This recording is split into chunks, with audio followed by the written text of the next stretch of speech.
The Indian education sector provides a tremendous opportunity and indeed a number of challenges.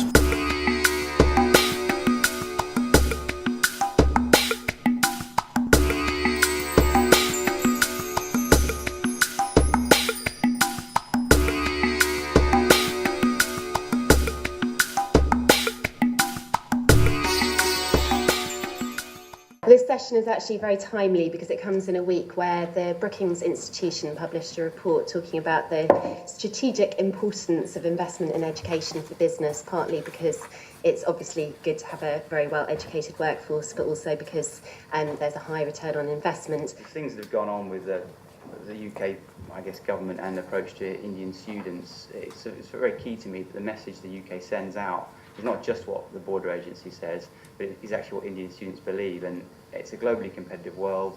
US, UK, Australia all wax and wane in their degree of openness to international students. If you put your foot out the wrong direction, you will turn away students. Sounds like a bad thing. For me, that's a good thing, because I've said, well, great, we can't get what we need in the UK. We'll use the UK base to invest in India. One of the things we've learned while investing in education in India is that it is a vast market.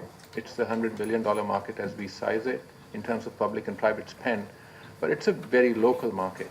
And those are both truisms which we all know about India, a big market, but a very local market. How we'd like to look at this, philosophically, there are three big drivers in education today. But before we get into that, just one theme that differentiates us and how we look at opportunities are that we want to invest in companies which are tomorrow's leaders, not yesterday's best companies.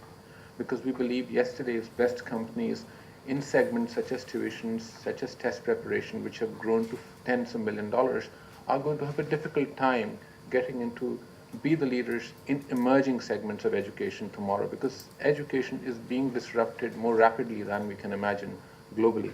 Technology is a big disruption. Legislation is a second disruption. Many of the entrepreneurs that we see, especially in this space, are pretty young.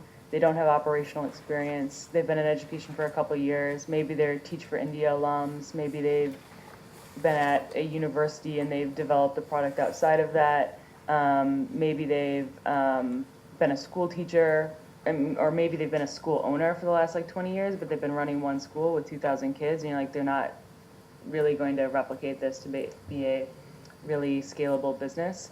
And so I think it's either you have young aspiring entrepreneurs that are really excited about a tech solution, but they've never really done operations before, and they lack that sort of maturity, but they could get there. So school chains are able to scale without a ton of technology, although it obviously helps. And then there's printed materials and teacher trainings, and some of those, I don't have an off-the-shelf example of one of those, but it has some potential for scale. Okay, thank you, Caitlin. Right, now, is for-profit, private equity-backed education the way ahead, Mark?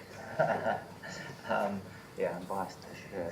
I don't know, the bit I struggle on this question is asked by pretty much every investee company that we've ever invested in, and it always gets focused on, well, how do we do this, and does it mean you're going to want to take all the profits out, and it always comes down to the same thing for me.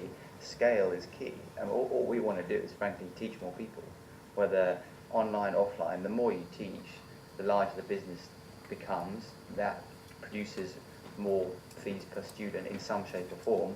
Whether you then distribute those fees out, or whether you invest them back into the business is a question. If you don't invest them back into the business, you don't grow, which means you don't make the business bigger. So this is a very interesting question, particularly for us, because Neil and I are in a relationship through a private equity investment. So I think it's important to realize that private equity is not for everybody. And particularly if you're looking to build a Stanford or a Harvard out of private equity, that's a mistake. Education by definition is to us only good if it has got a positive social impact. So we measure that effectively in every investment we make. It's not an area of focus for us, but ultimately works out as being an impact-oriented investment. Second, we find that people who are coming from not-for-profit backgrounds in education build better for-profit companies.